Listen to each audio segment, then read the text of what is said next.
So that will go straight away to the panel discussion. That will be our final panel discussion of today. And I want to start first by thanking all of us here today in the room for a very, not only productive discussions of today, but for staying with us up until the end. Speakers, of course, being with us, and then all of the attendees that are still with us. I'll keep my own introduction extremely short. We've had a long day, very interesting, productive, but still long when it comes to how much we had to process in terms of our discussions. And the topic of the last panel's discussion for today is very important, very challenging, and very complex. It's the geopolitical tensions and their impact on multilateralism. We've talked about this issue from different angles today. We've touched base, we've went into the deep consideration of some of the aspects of what it means when we speak about crisis of multilateralism, as it has been described today, and then what are the implications of that. So we're very happy to have an exquisite panelists today that will be enriching our discussions of today with the contributions at this panel. And I would really hope that at the end of this panel, we'll come up with the main takeaway that the very fact that we feel that there is a crisis in multilateralism actually means how much we need it and how much we realize that. Because if you think of it historically, the biggest uptakes of multilateralism were in the crisis times when humanity and then different parts of humanity affected more with the crisis felt that there was great need for that. So to me, it's an opportunity rather than a doomsday scenario in which we are. We feel the pressure, we feel the need, and I hope that we all have a collective will and commitment to do something about it. So I'll switch right away to the discussions. The first panelist that will open up the panel discussion today is Sebastian Kurz, Chancellor of the Republic of Austria from 2017 and 19 and 2020-2021. Dear Sebastian, the floor is yours. Thank you very much for inviting me. It's an honor to be here with you, especially in this amazing location. And I think everybody who is in New York at the moment feels how important it is that there are gatherings like this, that there is the UN where people and leaders can come together, especially in the divided world where we live today. I'm 39 now. When I grew up and got interested in politics, my feeling was that I'm growing up in a globalized world, and I thought that it's a given that the world is moving closer and closer together all the time. And looking at the world today, I think we all live in a very divided world. People have to decide if they take sides on the left or on the right, on the east or on the west. I think it's also for private individuals getting more and more difficult, especially if you want to do business, for example, to do it in a globalized way worldwide. You have to take sides. You are forced to decide in which side of the world you want to live. Of course, we have three conflicts that are dominant: the war in Ukraine, the war in Gaza, and I would say also the more and more problematic gap between the left and the right, especially here in the US. We are a small country, and as somebody who was Austrian foreign minister and prime minister, of course, I believe a lot in multilateralism. For especially small countries like us, it's the only way to contribute. If you are not a superpower, multilateralism is your only chance. But I think the UN system, and we should be also quite frank about that, is less and less able to cope with the challenges today. And I think the only way to survive is to adapt in a way. So from my perspective, I think that not because of Trump or because of the US is pushing to, but I think that the reform of the UN is something that is needed. The governance bodies should work. The administrative overheads, I think, should be reduced. And of course, I think with 50 plus organizations at the moment, it would probably make sense to streamline and to focus again on key areas. I think reforming the UN is probably the only chance to get more and more trust back for the organization and to make it also capable to address the challenges today. Second, I think that it's important that there is a huge number of people to advocate for a globalized world. I'm very worried about the divided world we are living in now, that people are forced to take sides. And not only that we are in a divided world, I think the idea of protectionism and also the ideas of nationalism are on the rise everywhere on the world. And third, and that's my last point, I think the main problem that we have at the moment, politicians, but also those who are not in politics anymore like us or like many of us, but like who want to contribute. I think the main problem that we have is when I started in politics at a young age, at 16, 17, and then in government at 24, my feeling is that in these days, many people, not only young people, but many people were looking for reforms. So there was a need of politicians who are brave to do reforms, to change or push the systems in the right way. I have the feeling that today more and more people are not looking for reforms, they are looking for a revolution, for a disruptive change, which is never easy and sometimes also not the right path or the right way to go. So I think that's the main challenge, not only for the UN, but probably for all our political systems. Thank you. Thank you. You've raised a very important issue of internal politics. The title of our panel is focused on geopolitics, but we sometimes tend to forget how much politics per se influence multilateralism, that be geopolitics in itself. And then your comment about that fragmentation and radicalization between left and right, unfortunately, is felt at many places beyond Europe and beyond transatlantic community in that sense. So that's a very important question to keep in mind, and then talk about how much multilateralism in terms of international cooperation is affected by that. So thank you for not forgetting about that and highlighting in your intervention. Dear Charles Michel, your former, you don't need introduction here, but President Emeritus of the European Council, Prime Minister of Belgium, 2014 and 19. Please, the floor is yours. Thank you again. And we had the occasion this morning and this afternoon to share similar views, in fact.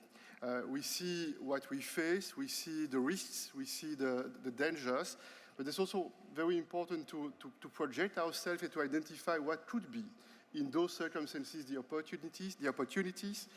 And I would like to focus on three words for this panel: trust, trade, and transformation. Trust, trade, and transformation. Trust, that's always extremely difficult, because if we look at the world, we have different realities, we have different histories, different cultural views on many things, and the only way to rebuild trust is to engage directly and to talk to each other and to listen to each other. And even, that's difficult, but to try sometimes to put yourself in the shoes of your counterpart, so that you try to understand better why your counterpart could have different views on a similar topic. It could be seen as being a bit naive, but I sincerely think that this direct political, diplomatic engagement is something that we need more than ever, because today I have the impression that this unilateral approach is based on the idea that I think I am right and I refuse to listen to different arguments, to different views. That's my first point. We need more trust, and we need to work on the need to rebuild this confidence among people, among leaders, among nations. That's my first point. My second point is trade. And indeed, the last decades, thanks to this idea that through international trade, that's possible to reduce poverty in the world. It's possible to increase and to improve the conditions of life of our citizens. Despite all the progress made, thanks to free trade, we can see the temptation, and not only the temptation, some decisions made to reduce the opportunities and the potential, the vast potential of free trade. And here I feel that we should not resign. We should not give up. And there are tools we can put in place, even if the WTO is in difficulties today, and that's not new, in fact, because since 2017, some countries, the United States, made a decision not to appoint the judges, so that we do not have anymore an effective dispute settlement mechanism. And that's the problem number one of the WTO. And if that's the case, I think that there could be some new ideas and new opportunities, especially through the plurilateral agreements. That's a tool that we can develop. And I think that the trade war launched by the United States against the rest of the world, including against the most loyal allies of the United States, it opens a door for new approaches in the field of trade. And I sincerely believe that the plurilateral agreement could be a great tool if it's used, and if in parallel we put in place a mechanism to resolve the conflicts. Because when you have a trade agreement, you need in parallel a mechanism in which there is a significant level of trust to fix the conflicts and to resolve the conflicts. I was a few days ago in South Korea, and you know South Korea is a country which is facing serious challenges in terms of security because of DPRK, because of North Korea. And in this country, there are increasing doubts about the future relationship from an economic point of view. I'm absolutely convinced that with those countries, South Korea, Southeast Asia, with like-minded countries in the field of economic development, in the field of trade, we should have the ambition to talk to each other and to identify how we can put in place new kind of trade agreements so that we do not give up and that we find ways to develop our economic systems, that we innovate thanks to the added value that's possible thanks to trade. My third point is related to transformation. And here, indeed, I can talk about the EU. I feel that what is going on will have a profound impact on the future of the European Union. And I will be very sincere with you. I think that the years to come will be difficult.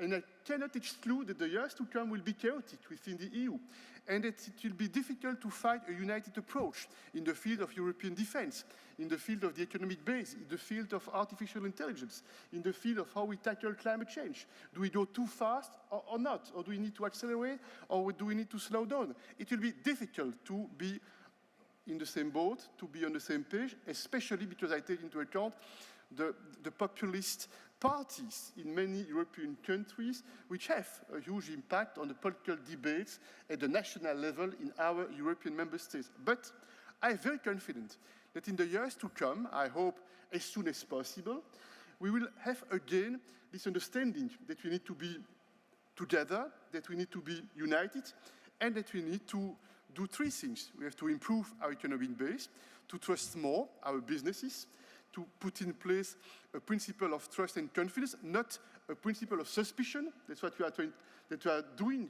currently. I regret, but that's what I see in the regulation in Europe, point one, that we really need to invest in new partnerships in the field of defense and security, and that we need new international partnerships with new partners.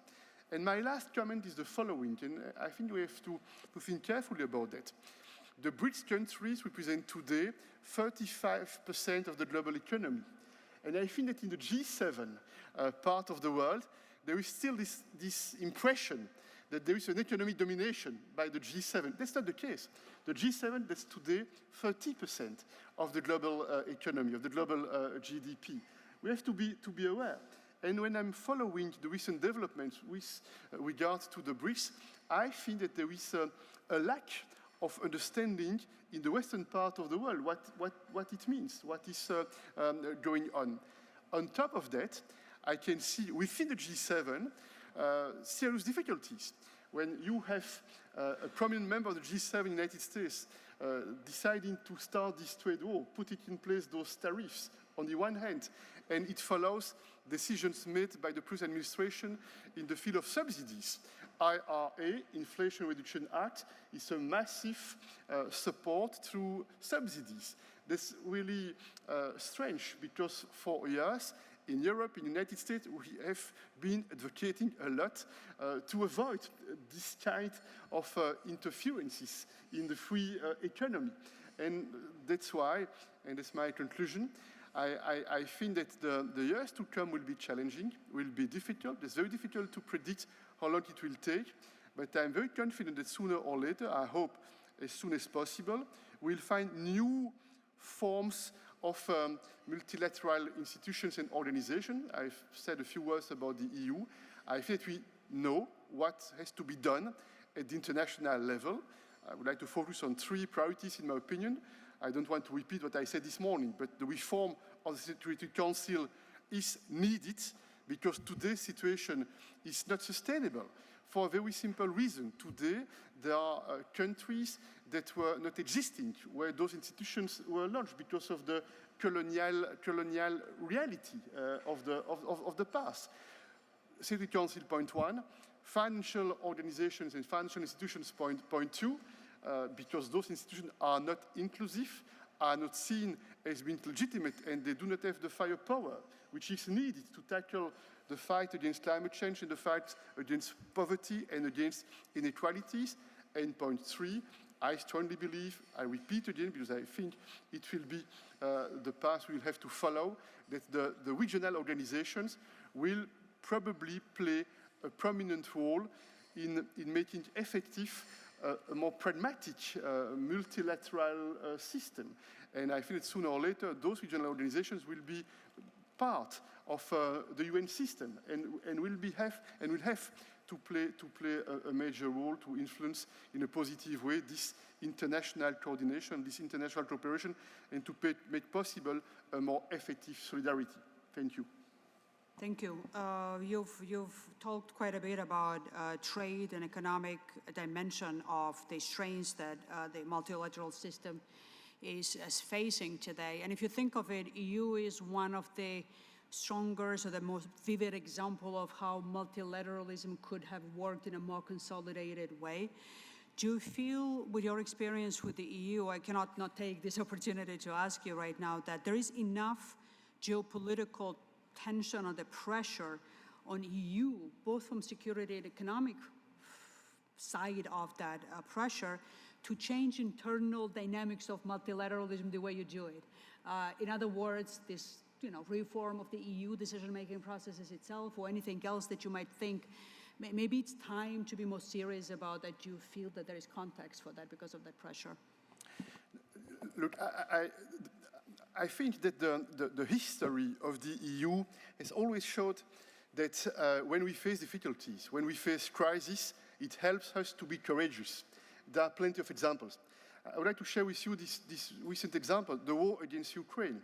I can tell you that a few weeks before the start of this full-scale invasion against Ukraine, it was probably impossible to imagine at the highest level within the EU that a few weeks later we would make the decisions to deliver weapons to Ukraine. And the EU did it, and we did it in a few days, when it was not possible for NATO to deliver weapons, because at that time we were thinking that if NATO would act that way, it would escalate and it would be extremely risky. That's my first example. A second example, you remember when we faced this COVID crisis. It was, of course, a health issue, but not only. It was also an economic issue, because within the EU, not all the member states had the same capabilities, financial capacities and capabilities to react and to make the decisions that were needed. And I remember very well that a few weeks before we made the decision to launch those recovery funds, this idea that we invest together and we will reimburse together. This was a very powerful signal of solidarity and a powerful signal that we are together and we will overcome this change together. A few weeks before, I remember some very important and prominent European leaders making the point on the table, we'll never accept a recovery fund. A few weeks later, they agreed, and it becomes something very natural. That's why the history of the EU shows that ideas that could seem marginal for years, even for decades, suddenly it becomes something needed, something natural, and we need to make the decision, and we make the decision. And I think that we have a new paradigm. It doesn't mean that we'll be able in a few days, in a few weeks to make those decisions. But I think that in the 2, 3, 4 years to come, things really irreversible will happen at the European Union's level, and it will change the philosophy, it will change the DNA, I think, of the European Union, that will become a more geopolitical actor, because we do not have any other choice, in my opinion. Thank you for your candid response. DHCP, the floor is yours. Former Vice Prime Minister and Minister of Foreign Affairs of Israel, 2006-2009. Okay, thank you for those that are still staying with us for this last panel. I believe that that's a real question because the idea of multilateralism is a group that is working together, but what's happening within the group, there's another conflict. Is it possible to implement this system or mechanism of multilateralism? And I do not only believe that we can, but I do believe that it can help. But in order to do so, we need to go back to base and to understand that it's not just a mechanism, but it is based on a set of values. No need to say here the whole history of after the Second World War, that the base was not only an understanding of interest, but it was a matter of values and understanding that in order to keep these values, the group of countries need to work together. That's one thing. To abide to certain parameters and values that were and still are the common denominator. And not less important, that these values are also at risks, that security doesn't mean only the mere or attack on on one country's soul, but also that these values are at stake, and therefore it came with another understanding that it needs to be defended, and the transatlantic alliance is not only just a matter of sharing values, but also defending them and defending the countries that are within this alliance and NATO and so on. So that's the common understanding, but I would like to take it to my troubled region, to the Middle East, in order to understand, okay, so does it work, or how can it? And the understanding also should be based on another fact, that not always it's about countries, that regional tension is not only when in a certain region there is tension between different countries in this region, but also we have non-state actors, especially in the Middle East. You have different organizations, jihadist group, terrorist organizations, that for them they are not only part of the group, but they are completely against the values that connects us. So no need to mention that. We have Iran, we have Hezbollah, we have Hamas. And the reason, the question is, okay, so what can we do in order to meet this challenge while working together?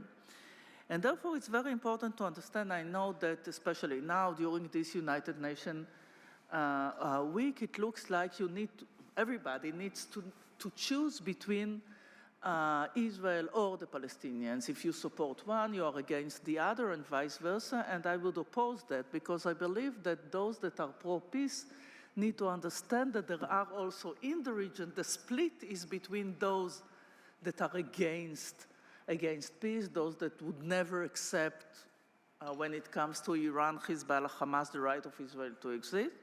But on the other side, also within the Palestinian side, there are those that would never accept that, but also there is the Palestinian Authority, and there are those that accept these certain parameters. And therefore, the right thing to do now, if I'm taking it back to the question, how can we work together, is an understanding that it's not only between countries, but how we can work together against those that do not accept this certain set of values and support also the need or the right to each and every country to defend itself, while working together with the moderates within these different countries. If we are looking at Lebanon, so we have the government of Lebanon and we have Hezbollah. So it's not just about Lebanon, it's how to work with the Lebanese government against Hezbollah altogether. And when it comes to the Palestinian Authority, how can we work with the pragmatics amongst the Palestinians against Hamas? And no need to say, but also within Israel, we have a split, we have quite a huge discussion about what needs to be done, what is the right thing to do. And therefore, for me, it's also important to say that, and this is the right forum to say it, because the NGIC is a place where not like-minded countries, each of us was in leadership in different countries, but we are here because all of us, as a person, as former leaders, believes in multilateralism, believe in the same set of values, and therefore we can act and work together, although the tension also enters sometimes into our discussions room, so we need to accept it, but also to have an open discussion. So going back to this region, what needs to be done? Going back to the idea of multilateralism based on the same set of values. And I will, for a moment, in a way, turn a blind eye to the so important role of the President of the United States that is not taking its role and not making, until now, the decision. I hope maybe today, tomorrow, we'll have his new proposal. So back to the region, we have different conflicts and tensions. One is a national conflict between Israel and the Palestinians, and the other is a religious conflict. And we need to understand that those that are representing the religious conflict, the jihadist group, Hamas and others, this is an unsolvable conflict because there is nothing that will satisfy them unless we will decide that we will disappear from the region. And I can just remind all of us that in 2005, when Israel left Gaza Strip, the entire world, multilateralism, the UN, the EU, Russia, and the US, at the times that they could work together, said, okay, you can be legit, you can be legitimate. Just accept the right of Israel to exist and renounce violence and terrorism, and they were not willing to do so. But yet, I am not turning a blind eye or ignoring the fact that we have a national conflict that needs to be solved. But the idea of two states for two peoples represent a just solution, saying that each state can give an answer to national aspiration of different people, of course, as long as both will have the possibility to live in peace and security side by side.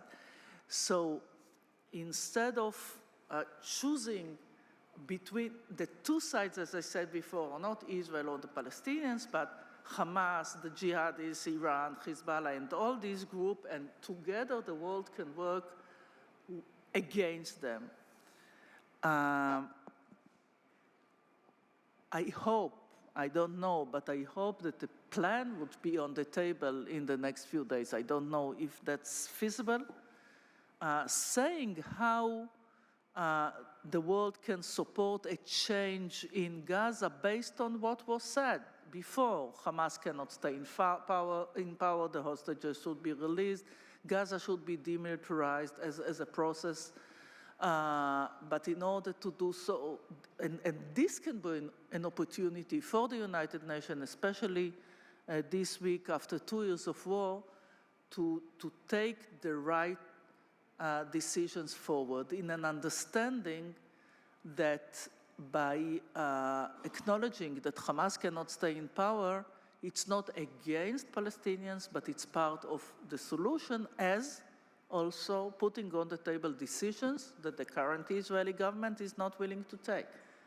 And that's my criticism on my government, but yet I do believe that there is a common denominator that can work as part of the multilateral mechanism based on the shared values.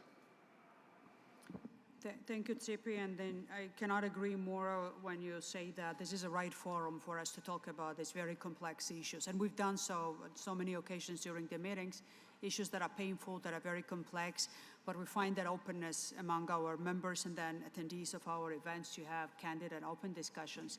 And then now you raised another angle when we speak about the tensions, not just internal politics that we have mentioned before, but non-state actors, and how much we see that they can capture either narratives or sometimes the states. And it's not only the ones that are present in your region, but then we see in different continents, crime-related non-state actors as well, basically capturing states in some instances even, and then affecting their policy-making decisions. And a very short question on a big issue perhaps, but it's just what would be good to have your reflection. Do you see that something changed in this, something empowered non-state actors more? Is it social media more? Something that changed the game of proxies into them being more independent, self-sustainable actors at some point, so that it's not just finances that they are getting, but they are in control of their narratives more, as it seems to me? Yes, unfortunately, yes. But I do believe that, I hope that it's not too late. I think that that we have an erosion of the common understanding that was there after October 7th, while the narrative changed now. But I think that when it comes, if I'm not speaking now about the public opinion that surely is completely different, but if I speak about leaders that need to make these kind of decisions about the future, I believe that it's doable. But it's much more complicated and difficult. Thank you very much. Dear Valdis Dators, President of Latvia 2007-2011, the floor is yours. Thank you, Madam Chairman. Up to now, there is a perception that the landscape of geopolitics is created by superpowers. But the time is changing and the world is changing, and to my mind, the role of mid-powers like Turkey is significantly increasing. I even say more, the role of alliances of small countries, for example, like Baltic Nordic 8 countries together, will play a significant role in the future too. If you want a true multilateralism, we have to hear anybody's voice on this world. When I go further, what is the ultimate goal of new world order? It's very simple. Peace and stability. We expect order when we feel secure and there is a stability we can make in our business, trade, and all the other relations on an equal basis. And there might be three versions of multilateralism possible. The first one, which is based on competition. And very often, as we see today, the competition is turning into a confrontation. And this is what we see right now. This multilateralism pattern will never lead to peace and stability. We have to say no immediately, okay, it's present, but it will never lead to the peace and stability. The second version is based on multilateralism, which is based on coexistence. That means leave me alone, I will leave you alone. That means there are multiple powers with their zones of influence, and in this case, they all want the zones of influence. So extended territory is extended intervention in the internal affairs of neighboring or even distant countries. This is today representing the politics, foreign policies of Russia.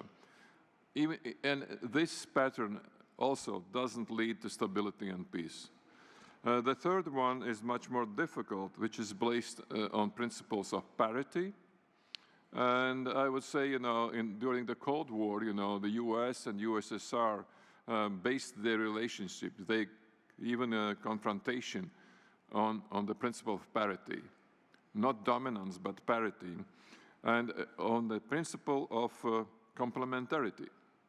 That means every power pole on our planet has its own interests, but the interests are respected by all the others too. They are complementary to each other. All these power poles are complementary to each other. And then they may act together as guarantees for international peace and stability. Is it easy? No, it's not an easy task. Maybe, China with its initiatives, declarations what to do, and even here today we heard some basic principles which they see in the possible new world order. Maybe this will be the starting point. But usually when we talk about multilateralism, we expect the UN as a home of multilateralism. And very often we speak about reforming and inefficiency of this organization. But I would say it's not about the inefficiency of institution itself. It's about the inefficiency of relationship between the member states, especially in Security Council. If we don't improve the relationship between the member states of Security Council, no reform will work, because the work will be successful if it is based on relationships between the member states. If you look at the present situation, everybody calls for new world order. Old one is bad, and we need a new good one, But if you look what is going on, most of that is destructive approach, abolishing approach of the elements of multilateralism existing already, and there's practically no creative approach or establishing approach to a new elements of new world order. This is missing, but we are all in a hurry right now, and we forget that in the history of mankind, there was no one successful example of global hegemony or global dominance by one nation or one empire or one force. So it's not going to work. So we have to accept that we have to come back to talk to each other and create this multilateral system which is based on trust. And trust is the most important thing, and I agree. Trust, trade, and reform. I totally agree on these principles mentioned here right now. But we have to understand one more very critical moment. Wars are not helping to start creating the new world order through multilateralism. And these two most sensitive wars, war in Ukraine and war in Gaza, must be stopped as soon as possible. Are we ready to do that? We must be ready to do that, because otherwise all these talks, even in between our members in this room, are just talks. We need action. Thank you very much.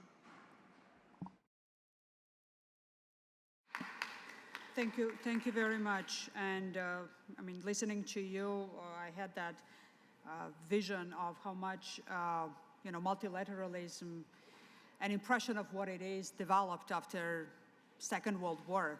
Initially, it developed on the broken world after Second World War. Then we had the bipolar world and multilateralism in that context, and unipolar world. And then, as it seems, everybody craved for multipolar world, but nobody had an idea or the vision well developed what that multipolar world should be actually. So the simple word multi already sounded better than uni, but nobody thought that it could be even worse if it's not shaped well when it comes to what kind of multilateralism we could have as emerged new world global order. Now, our next speaker is the President of the Republic of North Macedonia from 2019-2024, Mr. Stevo Pendarovski. Thank you. Thank you, Madam, for having me on this debate. When I saw for the first time the topic for this panel, I said nothing new, because we are speaking not for years but for decades about multilateralism, how to make that general framework for cooperation between the nations more efficient, I would say even more quicker, and of course at the end of the day with the higher benefits for all the nations on earth. Unfortunately, I'm holding a rather pessimistic view speaking about the current state of affairs regarding multilateralism, because in the past 2-3 years I'm seeing a few negative tendencies on the part of the leaders of, let's say, two blocs being the most prominent in today's world, which are not sustaining the key principles upon which the multilateralism should be based. Multilateralism before, to be honest, was never in a great shape and was far from ideal. But due to the resurgence in the past 5-10 years at least of the so-called great power politics, today it is, I dare to say, effectively dead. In my view, to make the long story short, two contributing factors out of different point of departure, of course, have greatly contributed to this state of affairs regarding multilateralism today in the world. The first was, of course, the Russian invasion of Ukraine, when the permanent member of the Security Council of the United Nations had invaded its neighbor, other sovereign country member of the same organization, which has been the organization, United Nations, which has been for decades, I think, since its foundation, the beacon on the hill, and kind of the example we should try to follow in the past. The global fora, the biggest one with a poor record, all in all, in the multilateral area, but from times to times, that was very worthwhile and bring benefits to all the people, especially people living in the conflict zones and being part of some wars.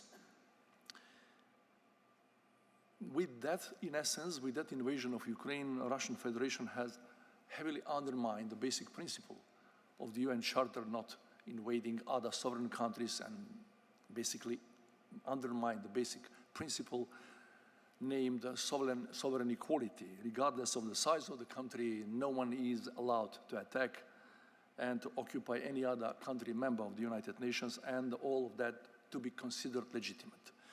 On the other side, as I said, speaking about a completely different set of reasons and motivations, I think in the past 6, 7, 8 months, the second US administration of President Trump has contributed as well, I would say, to undermining the basic principles of multilateralism, especially within the Western alliance.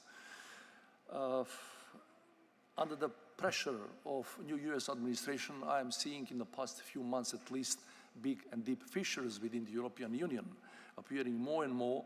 We have been divided within the European Union on a larger scale since 2003 and US invasion to Iraq, when some US politicians have termed two groups of countries within the European Union as the old Europeans and new Europeans, the old Europeans allegedly being anti-American and new Europeans being pro-American. And today I am seeing a similar divide, and that's not speaking quite well for the future of that organization. My country is located on the continent, and the prospective member of that organization would like to see a higher and better synchronization between the EU member states, but unfortunately what we are seeing is everything but that. Historically speaking, European Union has always been looking towards the Washington, D.C., and some paradox happened a month ago, I think, when the key people in Brussels and in the first functionaries, the key people within the European Union, in the Council, and especially in the Commission, started speaking about or trying, proposing to make a deal with the People's Republic of China on the tariffs, directly leaving the long-standing parameters and framework we have in place for decades and decades. It is true that within the World Trade Organization, for many years back, European Union, United States has by far the highest number of disputes, but all of that was, as I say, in a fight or quarrel within the family. This is not speaking quite well for the future of the organization, because in my view, to look into the Beijing for policies, to have a kind of a synchronization of policies on the tariffs, that is at least creating a puzzle, and it's quite strange for the people living on the continent not to look to Washington, D.C. for key strategic issues, I would say, but to look to the east, to the People's Republic of China. That has never happened before. Going back to the United Nations, it is true that the organization has been paralyzed well before, and especially after 2022, after the Russian invasion to Ukraine. WTO was as well overburdened with a huge number of trade disputes between many countries from different parts of the planet. But today, United Nations are effectively frozen. It's not possible to put anything on the agenda which is not allowed by the 5 permanent members, and that is, in essence, killing each attempt towards debate and to open few issues and to say on an equal footing that everybody should say at the end of the day to draw the conclusions which should be, at least in the basics, supported and respected by each member of that organization. What is the situation on the other side of the so-called divide, which is unfortunately started to be like in the time of the bipolar world? On the other side, we have the so-called the new groupings, which is gaining ground. It's not a new one, but gaining ground, so-called BRICS countries, which are not contributing to better multilateralism on the global level, because they have, unfortunately, only one common denominator. They are showing higher or lower resilience towards the United States of America, and I cannot detect any value, any principle in doing that kind, let's say, of formal multilateralism within the organization. Some people will say that having so few issues in common, that they are in essence doing that so-called minilateralism, but in my view they are not much better than microlateralism. That's certainly not contributing on a global level about that main modus operandi in the world that multilateralism should be. Both part of this divide in the making have competing agendas, and that is even more putting into kind of a puzzle and a quandary the smaller countries, which side to look to. Before the two sides have been more defined. Today, it is not the case. There are organizations which are appearing on the surface only to counter any other organization, not out of genuine desire or need to assemble like-minded states and nations and to do something more for the humankind. In my view, this state of affair regarding multilateralism in the world today will have and already has a devastating effect on the most visible, most threatening challenges facing the world today.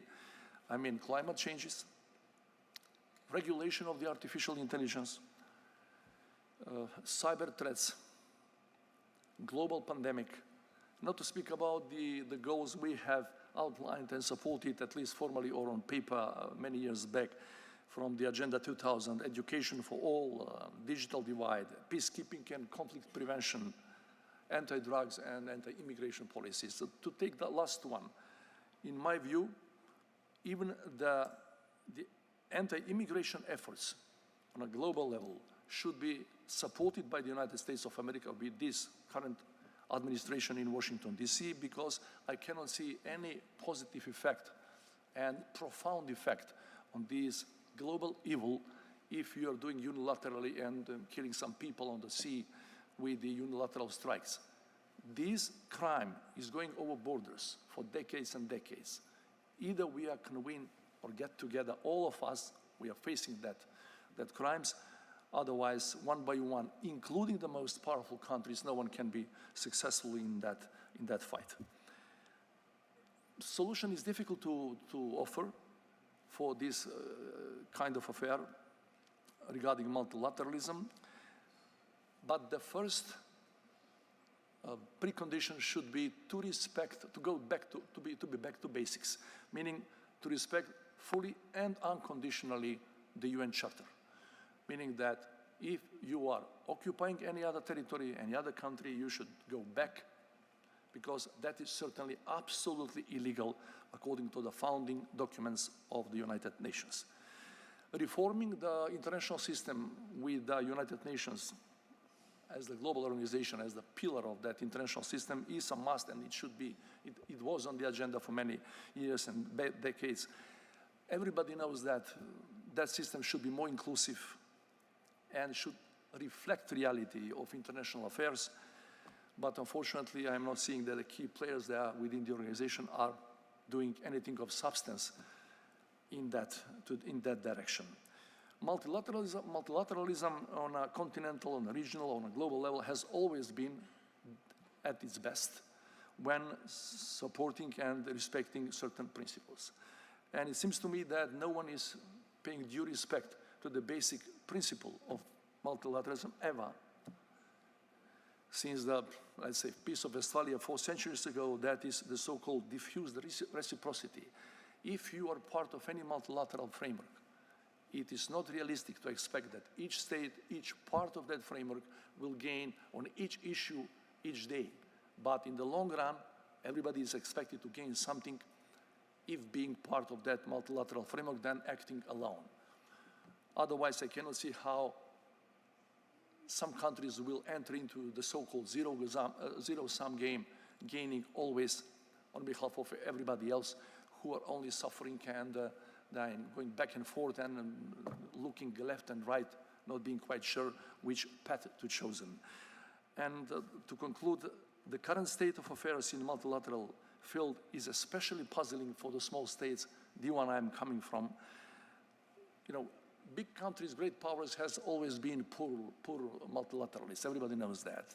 But everybody knows that the small countries has never been the creators of world politics. We have always been kind of followers, more or less. And unfortunately, we are not seeing any type of guidance in the current world affairs, in the current world politics. So that is even more, as I said, puzzling and strange for the state leadership in many small countries. And as everybody knows, at least 2/3, even more, of the current members of the United Nations are small countries.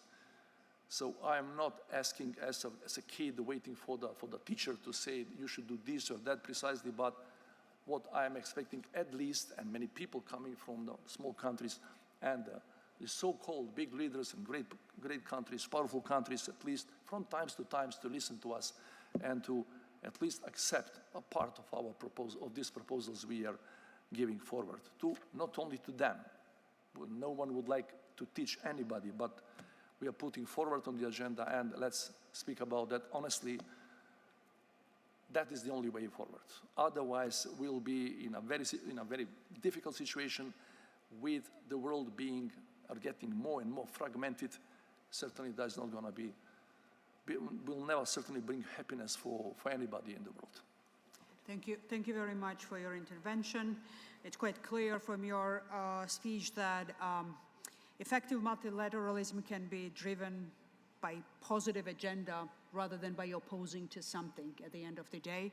And echoing what you've said about the small countries, I come myself from a very small country, but speech and intervention of President Stubb of Finland was quite interesting at the GA.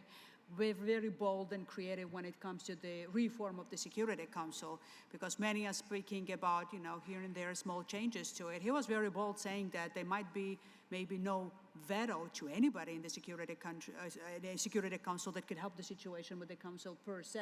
So small countries can generate very bold ideas indeed. It's just the cloud that we need to have with multilateral support to those ideas that we might be able to deliver more rather than aspire for more, I guess, at the end of the day. And now the floor is yours, dear Miroslav. You don't need any introduction here in this room as well, but President of the 72nd session of the United Nations General Assembly, former Foreign Minister of Slovak Republic, and EU Special Representative for the Belgrade-Pristina dialogue as well. So please, the floor is yours. Thank you, Eka. And the truth is that we are gathering this year at a time of profound challenges and, I would say, once in a century tectonic shift in the geopolitical landscape. And this is posing growing challenges to all of us. We see growing number of protracted conflicts. We need violation of United Nations Charter and international law. We see widespread human rights abuses. We see man-made and natural humanitarian crises, and we see deepening social, economic, and environmental distress. We are also witnessing growing drift between member states, or by member states, particularly big powers, to unilaterally pursue their national interests through power politics, and the attempt to create regional spheres of influence instead of respect the international rules-based order as represented by the United Nations Charter.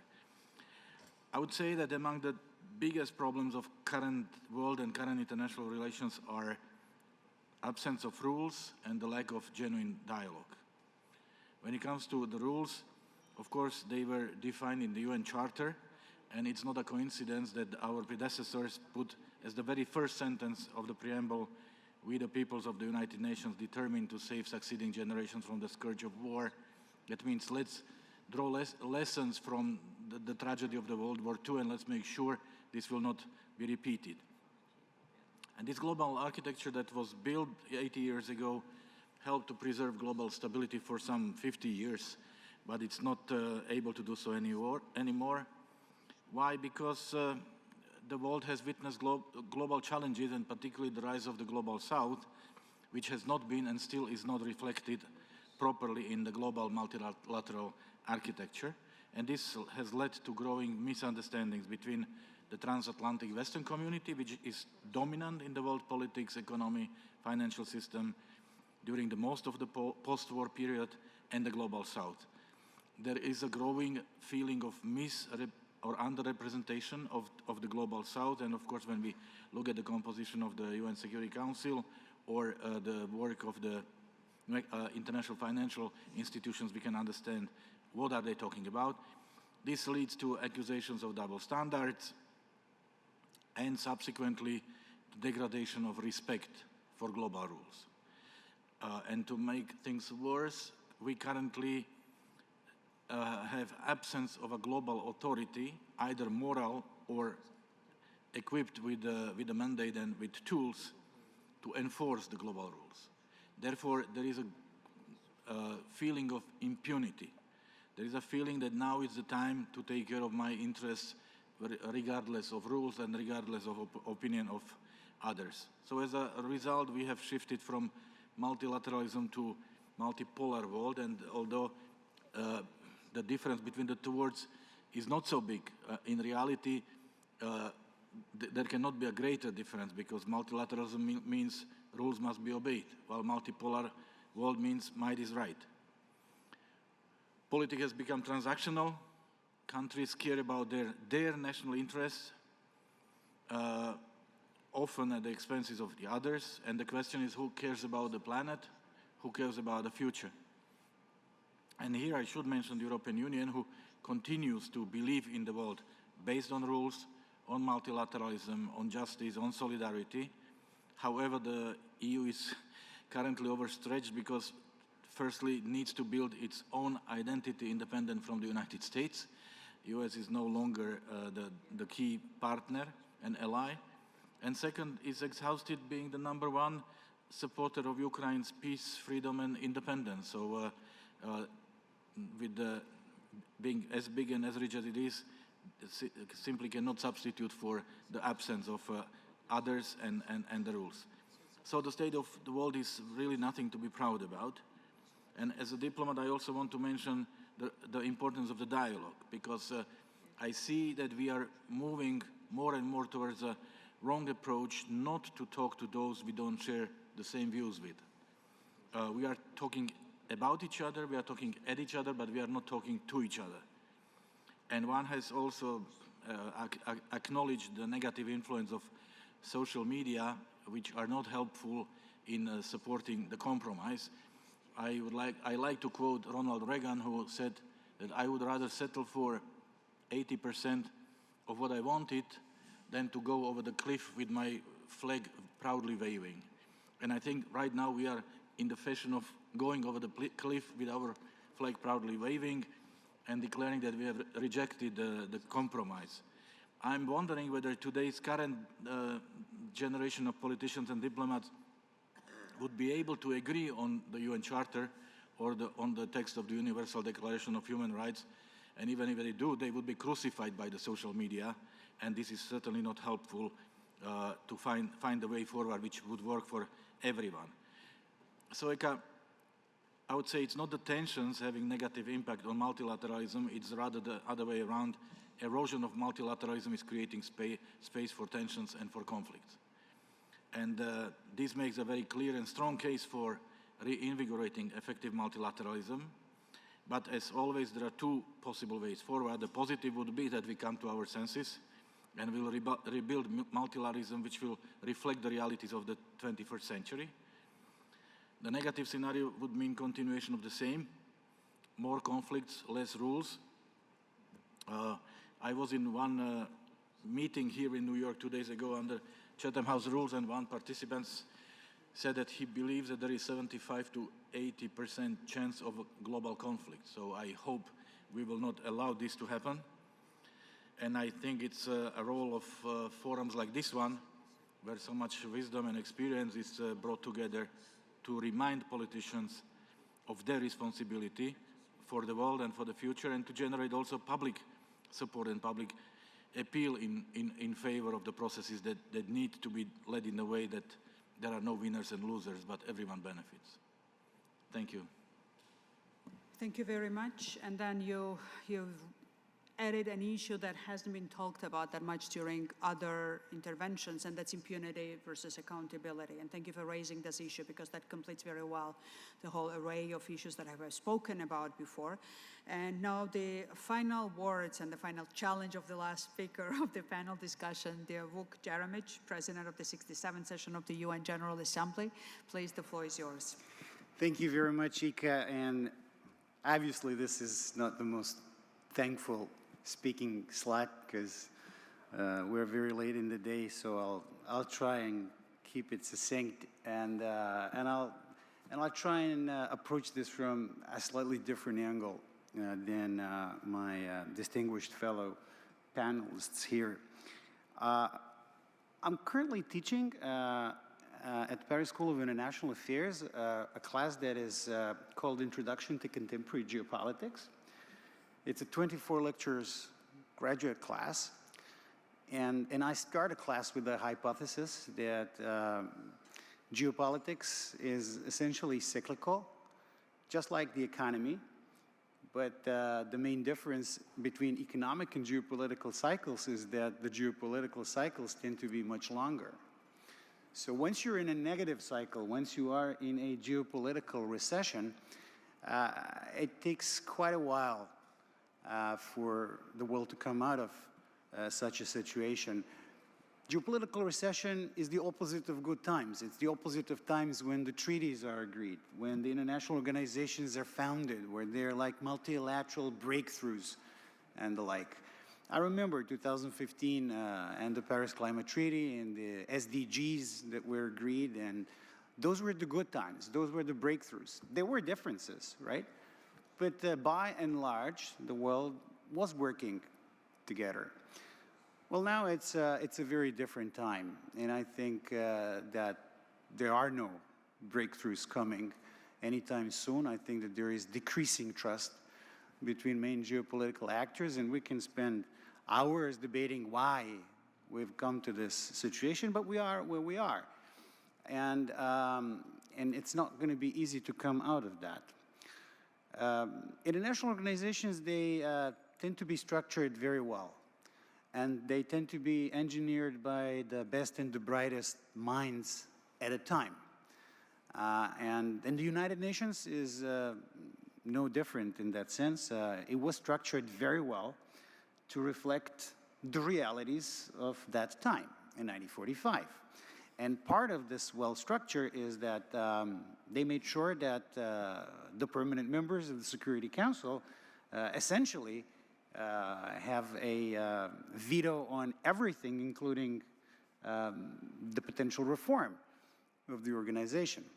Now, the problem is that the world has evolved in the meantime, and the rules of the United Nations, the rules of the road, if you will, no longer reflect the realities of the road.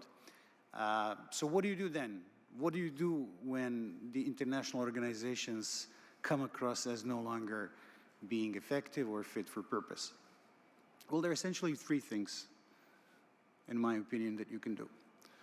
Number one is to reform those organizations so that they better reflect the realities of the moment and they better, address the needs of humanity in a new era.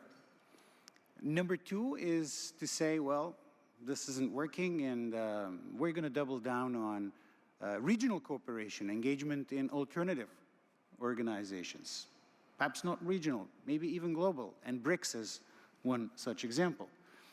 And the EU is an example of a regional organizations where, you got to work more closely together in the absence of global consensus, or ASEAN, or African Union, right? And number three is you essentially take things into your own hands and do things unilaterally. Do what you must, even if nobody's going to like it. And there are such examples. Russian action in Ukraine is obviously unilateral action. Also in the Middle East, countries do what they believe is necessary to be done, despite opprobrium, despite difficulties. So I don't think that we are now at a point where, we're either going to do a good thing, the right thing, or we're going to do a wrong thing and go to hell, as President Trump suggested yesterday. I think that in the future we are going to have essentially a linear combination of all three. There will be continued attempts at reform. There will be doubling down on engagement in regional organizations, and there will be more unilateral actions taken around the world. That's perhaps unfortunate, but I think it's quite realistic. The question is, what do we do about this? With regard to number one, with regard to reform, no matter how, impossible this seems, I think that those who believe in multilateralism should stick to its membership in international organizations through dialogues, no matter how futile sometimes these dialogues may come across, and basically to wait for a better time when there will be more trust and consensus will be possible between the main actors. Number two, yes, let's do more, in our own neighborhoods, because where else you're going to look for, if not in your immediate neighborhood. And number three, unilateral action. Well, that's what I believe should be prevented. And the question is how? The answer is, in my opinion, preventive diplomacy. And I think that this should also be part of number one, of the reform. What should the UN do in the future? Well, maybe preventive diplomacy is easier than, doing things once the conflict is already there and, say, big powers already took opposite sides in a conflict of a sort. So preventive diplomacy may sound very, modest, but there are so many potential hotspots and flashpoints around the world which are going to explode if things are not taken care of in advance. There's not much we can do about the ongoing conflicts, especially if we have permanent members or nuclear powers that are opposing each other. Yes, we can make speeches, we can try and hold a high moral ground. There's always going to be, observations of double standards and, finger pointing to each other. Yeah, but essentially, I think we could do much, much more in preventing conflicts than, dealing with the conflicts under the conditions of the geopolitical recession. And I'm going to stop here because everybody wants to go home and be ready for dinner. Thanks. Thank you for your observations and, giving that view that comes from an analytical point of view as well when it comes to how you see the process developing right now. And it's very interesting while listening to you to see that while we might see that the process is chaotic, it has its own rules of nature. And then the combination of different ways of building new multilateral webs are inevitable in a world that is potentially already not unipolar fully, and then but yet fully multipolar either. So part of what we all can do, and I would hope that we are doing with not just the dialogue, but the actions that we are engaged in, is to promote and encourage development of webs of connectivity across the regions, across the nations, including even the private sector and non-governmental sector, in the way that could help to strengthen the binding elements between the different networks rather than give that image of disruption being more profitable for those actors that are disruptors in this case. I'm very grateful for all our speakers for being with us today, all of the attendees that stick with the panel discussions up until the end. I'm glad that we had a very productive set of discussions throughout the day. And you're all invited to the dinner today, and I can only promise that it will be very pleasing, very engaging, and I hope to see you today later in the evening from 8 p.m. at the gala dinner hosted by NGIC. Thank you very much, and have a rest before the dinner.